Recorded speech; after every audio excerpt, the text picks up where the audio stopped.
Seasons and cycles. We repeat cycles when we repeat behaviors in certain seasons.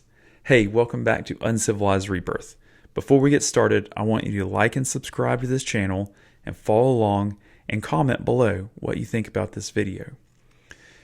What happens is we go through certain seasons when we're growing up and we see a certain behavior and we emulate it. And this is possibly a really bad behavior. Or we could be creating a behavior that's new to avoid an external thing that's uncomfortable that we don't like. So we kind of ran away from the storm instead of embracing it. This becomes part of our character.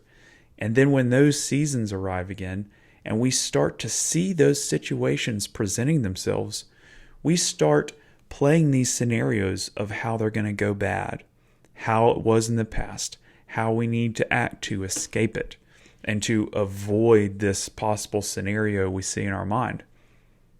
Then we act out or we conduct ourselves in the same manner. Then we get trapped in repeating cycles. We did not learn our lesson, as in this storm needed to be passed through. There was a difficult conversation to be had. There was some conflict.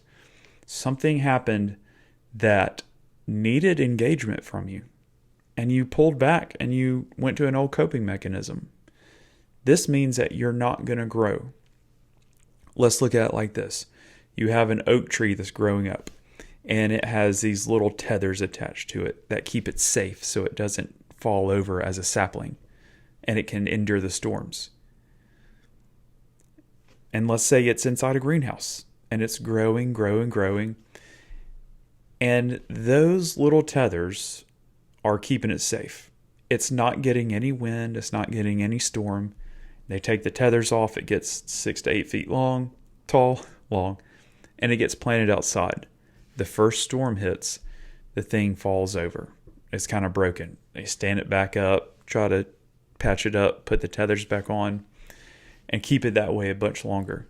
And that hinders its growth. It hinders its ability to grow strong roots and weather these storms. So when we go through these seasons or these repeating behaviors, we're avoiding the storm per se. We're not seeing how strong we are, and we're going back into a weak version of ourselves. This gives us a glass ceiling of growth. We prevent ourselves from growing. We're not able to weather something a little more difficult. Because what I've found is every storm we go through that we engage with prepares us for a stronger storm. And they no longer feel like storms anymore. They feel like something that's going to take a lot of skill to navigate. And you got to focus. You got to do exactly these things.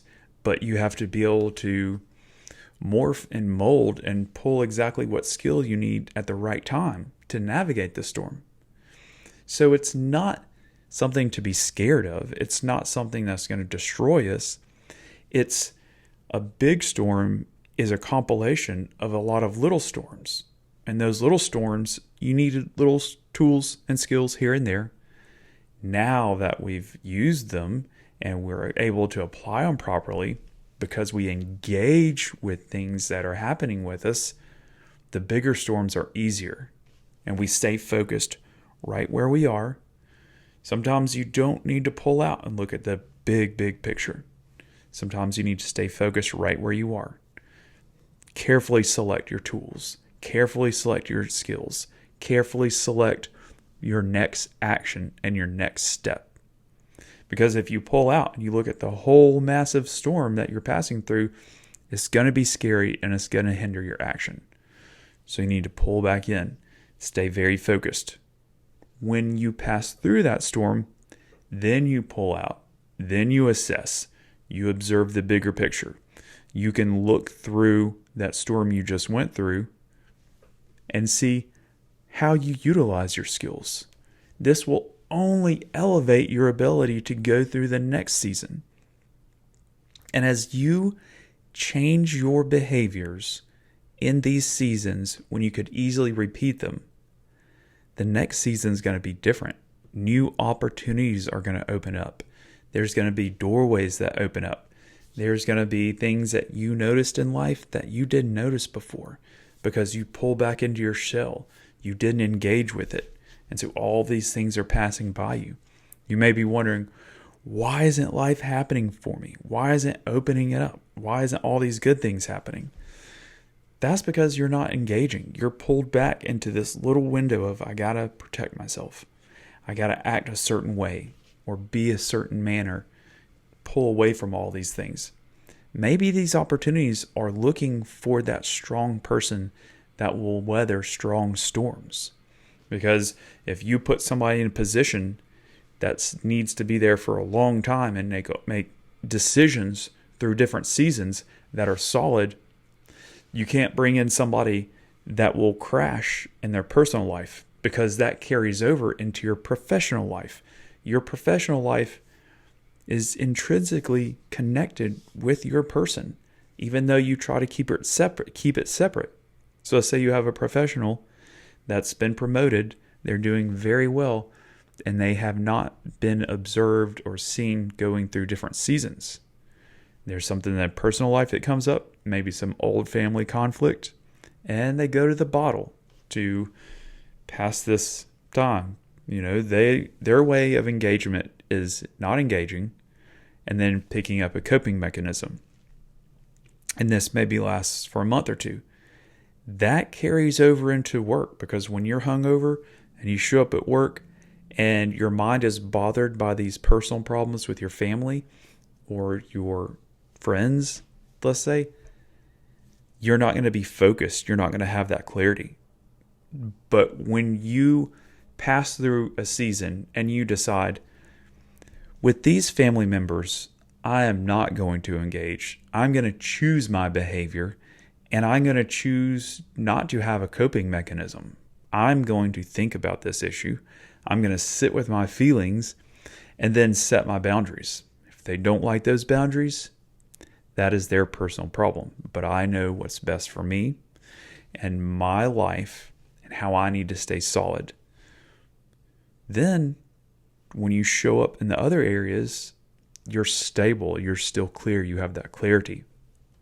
Then that next season, when those family members, let's say, try those same things, because they are stuck in cycles also, and they feed off of people's reactions to validate who they are, and then you no longer react a second time in that next season. Third season, they're not even going to try. They're like, oh, now we know how they're going to react now. And it doesn't matter what they say or how they act. You're choosing how you're going to pass through this season. Then things open up. That's noticed. People see you. They're like, wow, they have been solid through this. They stay the course. And you can do this by planning. Look at your life carefully. Analyze it. Don't shy away from it. Look at where you crash out, where you falter. And this is not to be a negative on you. It's to just analyze your character reel. And then ask yourself, how would I want to act in this situation? I really want you to sit there right now with this question. How do I want to act in this season where I pull away and where I don't engage? I want you to answer that for yourself. Not right now, not tomorrow, but when it comes back. And then I want you to visualize this situation coming up and you stepping through that scenario and through that season, being the highest version of yourself with that option that you chose that's healthy, with no coping mechanisms. That's a better version of yourself. Not better as in superior, but upgraded. You've passed through a season. And you can start doing this at the micro level on how you do other things. How would I rather engage with this? How would I rather spend my time? And you start applying that, and you're building a new character. Or you're just growing and you're expanding in the oak tree that you're meant to be. That's solid and capable. Because an oak tree doesn't try to be what anybody else wants it to be. It's going to be itself as fully as it can be. But when it does that, and it's endured all these storms, it naturally becomes a safe haven. It has these strong branches and limbs for birds to have nests in and grow families. And then it sends out all this shade. It doesn't send out shade, but it provides shade for people passing by, or for animals underneath, or for the grass to grow and flourish. So a strong oak tree, being its fullest, provides for other ones without even having to try. If you are interested in the deeper work of creating yourself, go check out the community Uncivilized Rebirth on the school platform. And if you want to, we can get a one-on-one call and we can go into deeper layers of how this work can be applied inside your life to help you flourish into the person that you were meant to be. Roadhouse, spiritual heart. Yes, I said it again.